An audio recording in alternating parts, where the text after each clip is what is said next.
Okay, folks, welcome to Swing Trading Today. Sorry, I'm getting started a little bit late today.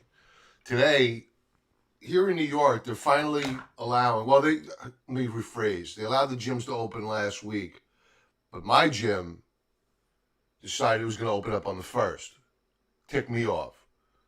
So, today is the first day at the gym in 5.5 months.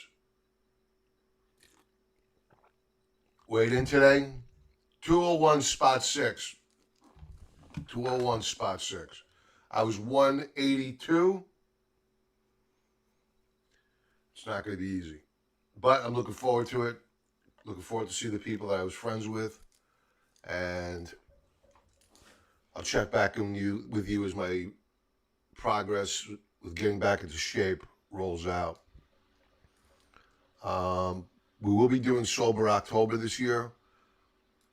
It's still margarita season. So until after Labor Day, margarita season is still in effect. Margarita cigars, etc. And then in October, we we go dry. No carbs, really strict stuff. Usually I drop, last year I did about 10 pounds in the month of October alone. Down, down. All right, let's get to it. Enough about me. I was waiting for some people to come in. And good morning, all. Yesterday was a weird day in the markets. I don't like this Tesla trade. I don't like the Apple trade. I've been saying it. The split is a harbinger of bad news. It's circa March 2000. At least in the I was about to say the .com names. At least in the high tech names, the high beta names. I believe that Elon Musk is now the third richest man in the world, surpassing Zuckerberg. And I would not have been surprised to see the futures down this morning, but they are up.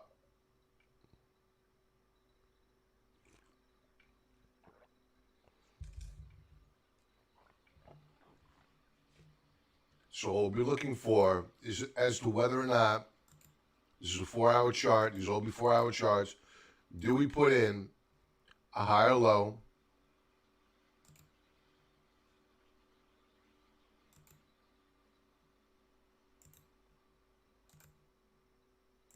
and then do we break down to a new lower low? Now, I do not believe, I've been saying this, absent a geopolitical event, I do not believe that going into election day, which is what, 60 odd days away, they're going to let this market drop. They're not going to let it happen. Maybe you'll see a correction in the trip Q names, but I believe there's going to be sector rotation to other names. Should that be? Probably not. Look at the spike in the Qs again. We're up spot 8-9%. See what Tesla's doing pre-market. This is setting up to be a wild short. I know a lot of people say that, but I have different criteria for shorting names.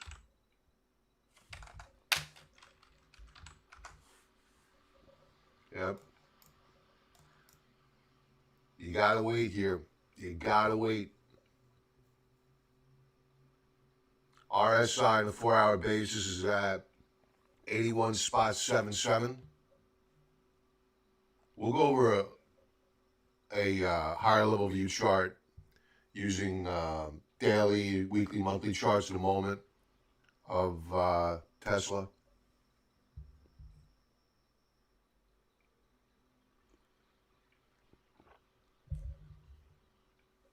What about Apple? Apple, same deal here.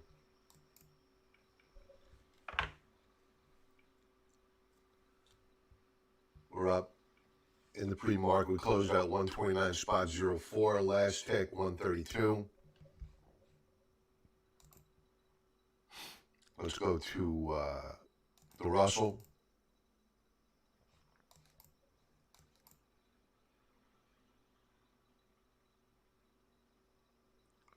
Russell is down ever so slightly. Failed breakout yesterday. We did put in a new daily high yesterday, maybe even a new weekly high as well, but at least a new daily high. And it faded.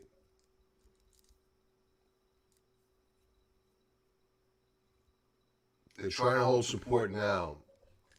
What was resistance back here, we're going to turn this red, must now act as support.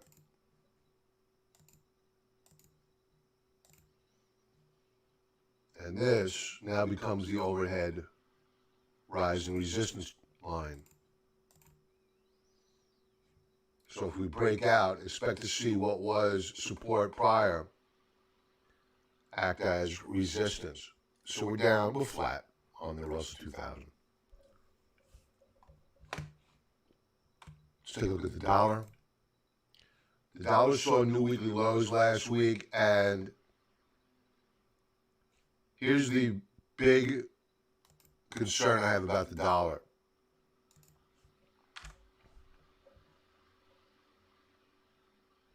Monthly chart. Remember, the month is in the books now.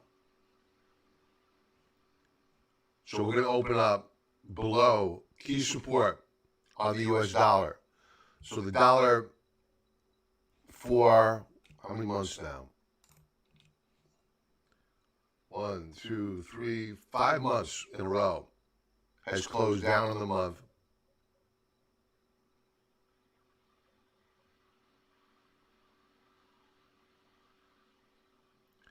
Now, you would have expected commodities to have done very, very well yesterday. Good morning, Oliver. But they didn't put in the performance that you might expect. Gold was up most of the day, and it closed up, but it faded. Oh, this morning we're ripping. Good. Good to see.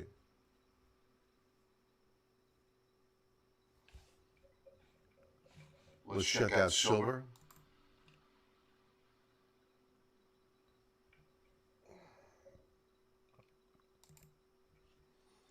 Silver continues to rip. We're up 1.89%. It looks as though we're going higher here. Very good, very nice. Nat gas, rough day yesterday. Volatile session. We're up 0.5 percentage point.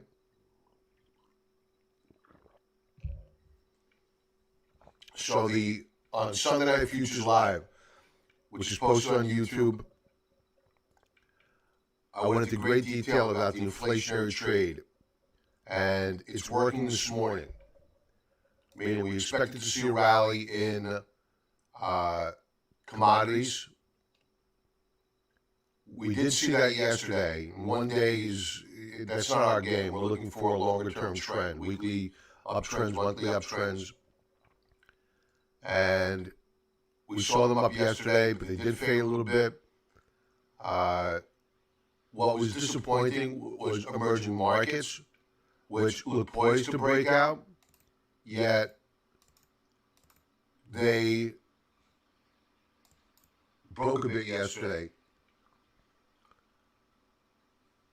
Now, what's optimistic here about the rally in gold and silver, as you look at the price performance, let's clean all this up. Let's get rid of all these lines.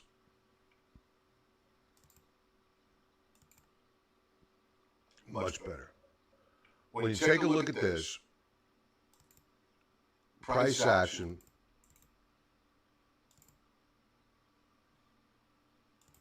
this is the 10-year bond, or treasury note, I should say, note. But in essence, what this is implying, because we are down on the session, that means that yields are rising. And we spoke about this on Sunday night. We spoke about it all last week, Thursday evening. If you want to join our live streams, there's a link below if you're new. There's a link below. Enter your email address. You'll get notified when we go live Thursday nights and Sunday nights. Here's my 10-year. Here's the weekly chart. A lot changed last week.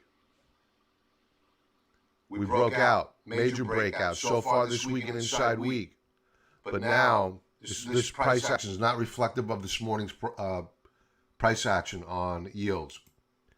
Now, with yields breaking down further, yields are popping up higher. What is gold not doing? It's not reacting negatively. It's moving up higher, as is silver. That's a positive. That's the gold market. That's the silver market saying, you know what, yields, no matter what, they're still way too low. They may be up today, but they're still way too low.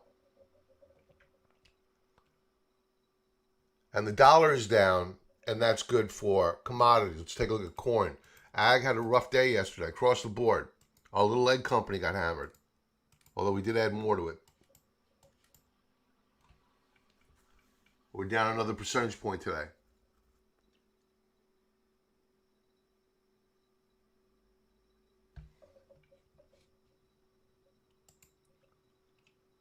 Where is wheat?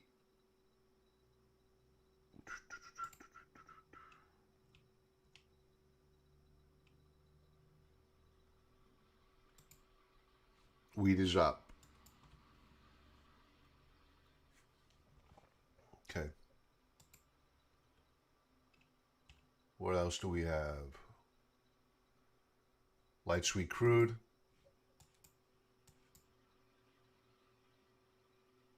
Consolidating. It's up a percentage point. And it's starting to move up higher. So oil looking good. Energy sector did not have did not have a good day yesterday.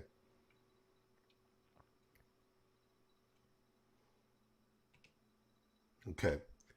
All right, let's take some requests. OG1, Kenobi, I love it. Love your name, man.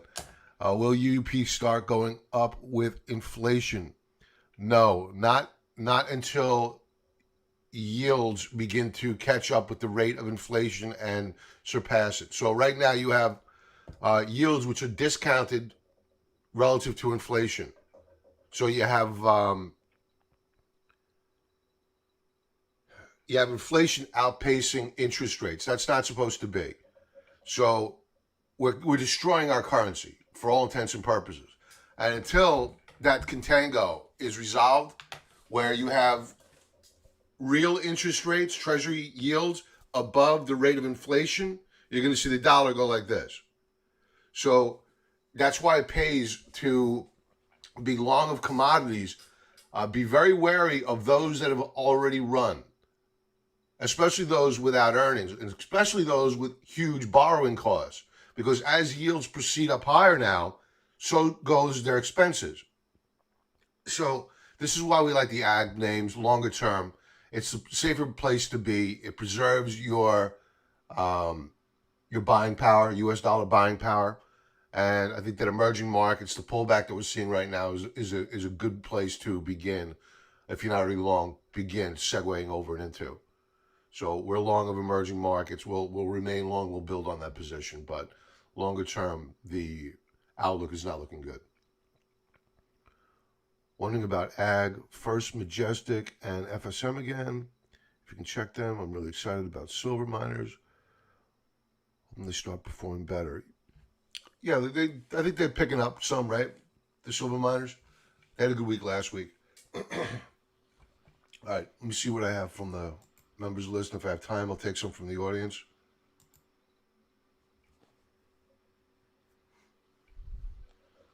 Okay.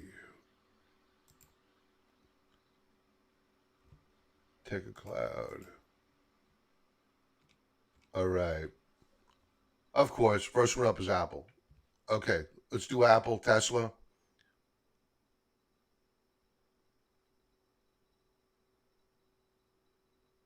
Okay, let's do this.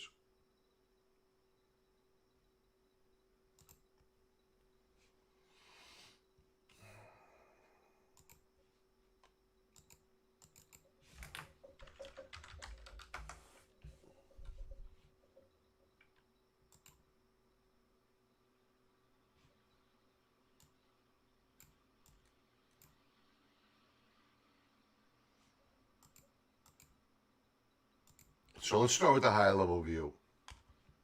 I am so bearish on Apple, I can't tell you. For technical reasons, for what I believe to be manipulative reasons, the stock split.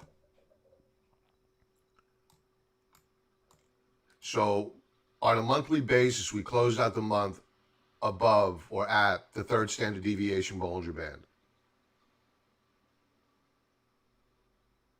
Now, I want you to keep in mind, what I'm using here is TrendSpider, automated technical analysis. For those not familiar, automated trend lines. You want your support and resistance levels, click of a button. Seasonality, this is a new tool. Seasonality, for the month of September, Apple's up only 46% of the time. It recovers in October, but just keep that in mind. Going into September, seasonality does not favor Apple relative to other months. Weekly chart, we do have a new weekly high. Last week's fade was concerning, to say the least. We're very extended on Stokes. RSI not as bad. What were we on RSI monthly basis? RSI monthly basis, we're well above 80. Daily chart. Here's where things get a little bit hairy. Now, I'm not saying I'm expecting a crash today on Apple.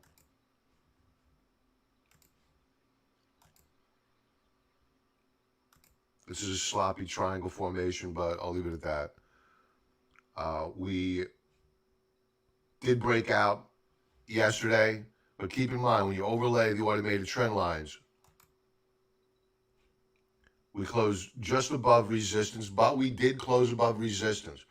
We saw a fade, topping action, profit taking, whatever you want to call it cupcakes, but we did not close at the highs of the day. Will they limp it up higher? Probably. But if we fail to hold this new breakout and we break back down, I think we retrace back down to 126 per share. If that fails, we're coming down here to 123.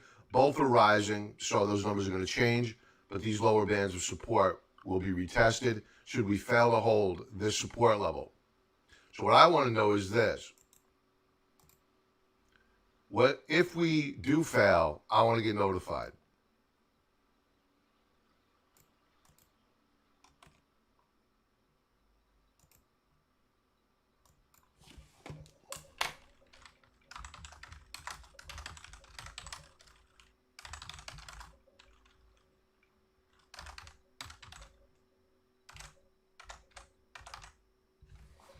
I'm going to change the time frame here. I don't want to get early alerted. Let's go with the 4-hour. Alert. That way, I'm assured that we have a failed breakdown.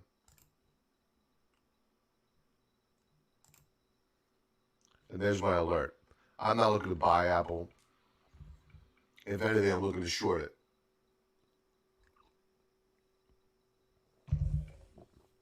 Why? Everybody loves it. And it's becoming overbought. Again, it's not ready yet to get shorted. There is going to be a time. But it's not right now. Now, Tesla,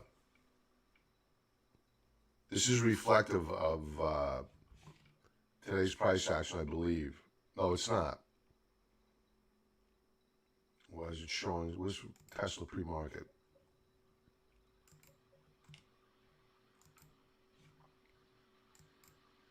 Oh, we're at 532. Okay.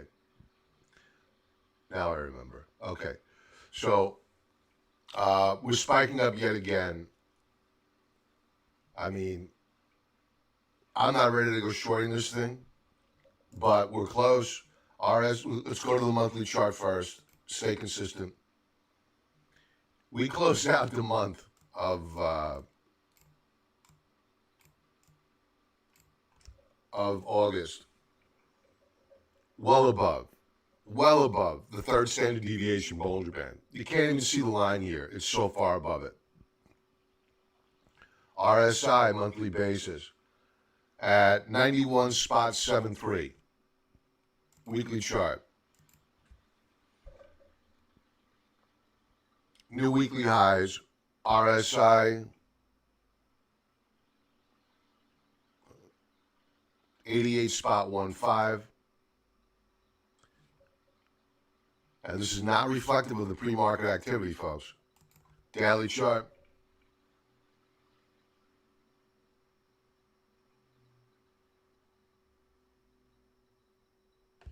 RSI 88.40, I believe was last, 88.40.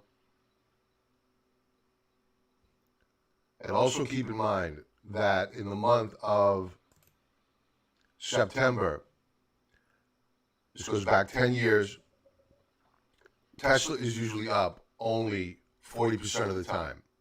So keep that in mind. And if you like this charting software, there's a link below in the description area, 35% off, the lowest price you're going to get on the web. 35% off, use discount code CON35. So obviously we're going to go up higher here today. I think that ultimately within the next week and a half, if that, this is going to crater. And I'm going to apply the term I usually like to apply when I see a chart like this, which is gone completely parabolic. Monthly chart where we're trading at current. This is not going to end well. It's going to be a horrible, horrible sell-off. So if you're long of it, use a trailing stop loss, please.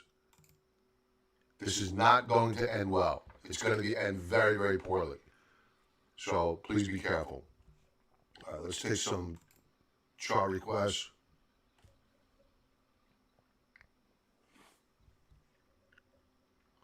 FSM.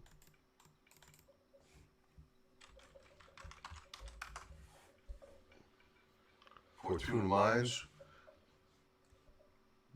Really good price action the past couple of days.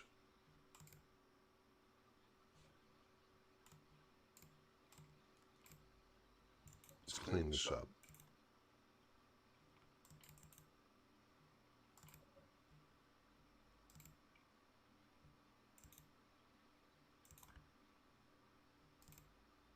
Okay. Really good price action. The monthly chart would have been extended. I mean, this is some recovery last month.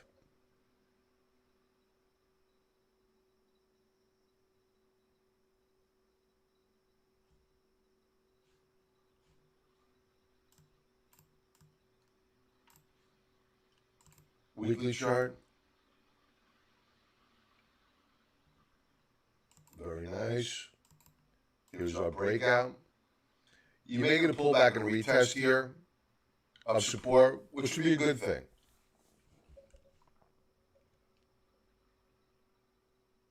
I like seeing validations.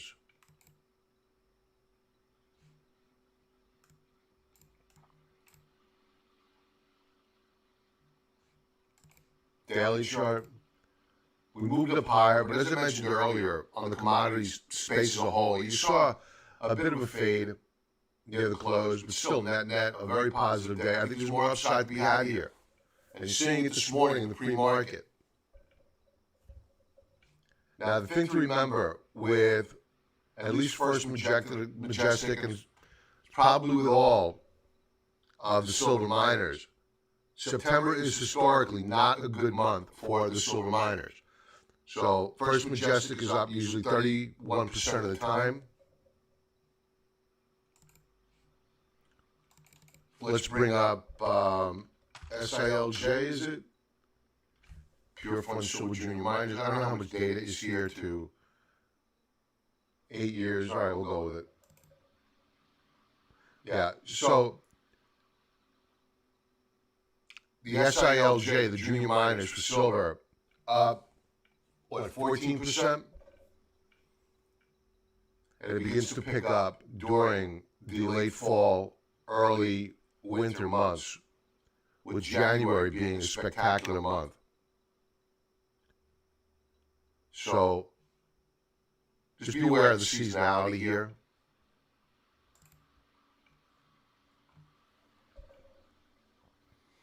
EEM, I don't think all that much lower, to be honest with you.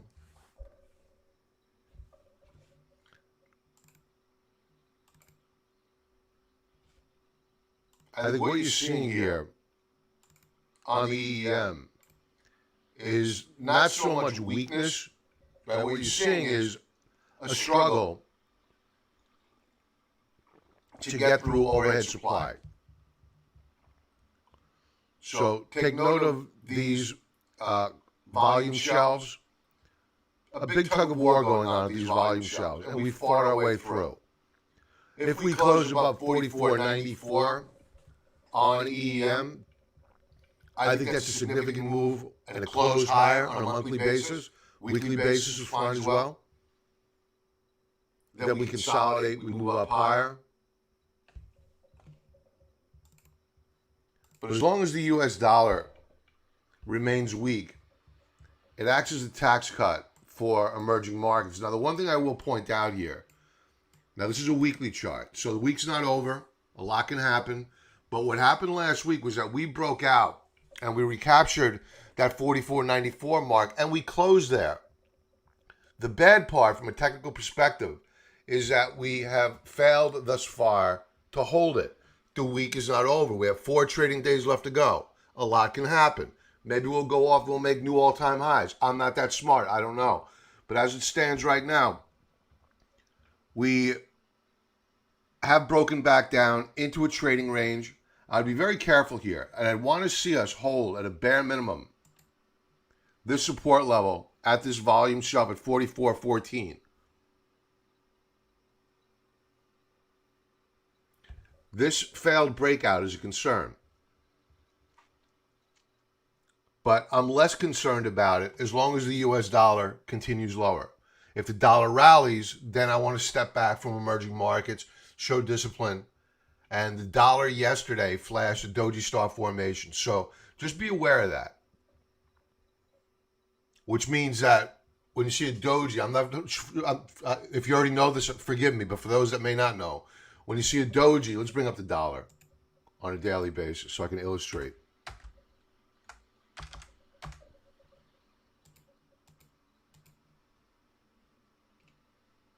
So here's your dollar in a clear and defined downtrend. This is the dollar bull ETF if you want to pull it up.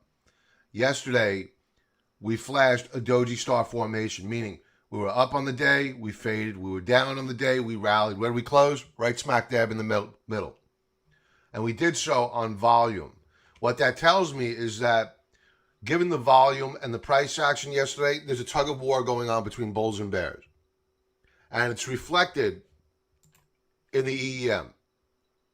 They don't know what's going on with the dollar because they know if the dollar rallies, in all probability, you're going to see a further pullback on the EEM. If the dollar fails to follow through to the upside and moves lower, EEM is probably going to move up higher. So right now, I would take a very cautious approach to the EEM. Watch and see whether or not we get a pop in the US dollar. If we pull back on a reaction to a rallying US dollar to this volume shelf here at 42.21 there, you know what, scratch that, 43.27. I want to create an alert. I would be very interested in nibbling more because I'm quite confident that the dollar longer term is going lower. So I'm going to be willing to step into the breach and buy the pullback on the EEM.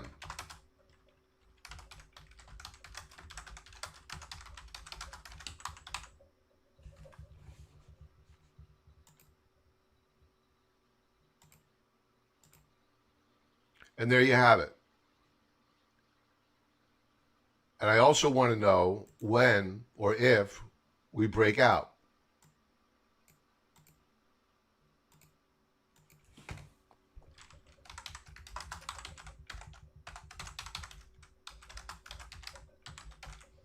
Until one of these alerts fires off, I'm not going to worry about it. I'm not going to sit here and wait for it. When one of the alerts fires off, then I'll take action, assuming that the dollar is doing what we want it to do, and we'll move forward from there. So I think longer term, what we're seeing is a major, major bull run developing. It's very early stage here,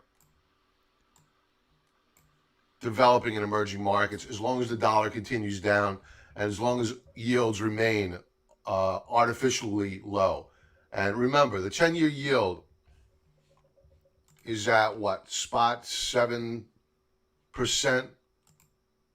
Where did we close out yesterday?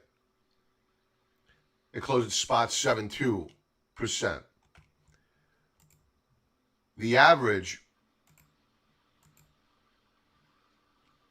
going back historically is at around, let's call it 5%. Let's say I'm off by a percentage point to the upside. We are ridiculously undervalued relative to historical norms. So it does appear that we're going to move up higher on yields, but we have a long way to go before we're normalized, anywhere near normalized. And that's going to give room for commodities to run and the dollar to go lower. And with that, folks, I'm going to say everybody have a profitable trading day. My first day back at the gym this morning in 5.5 months. Wish me luck. I'm going to need it. And I'll talk to you soon. Have a great night. Have a great day and be well. Bye-bye.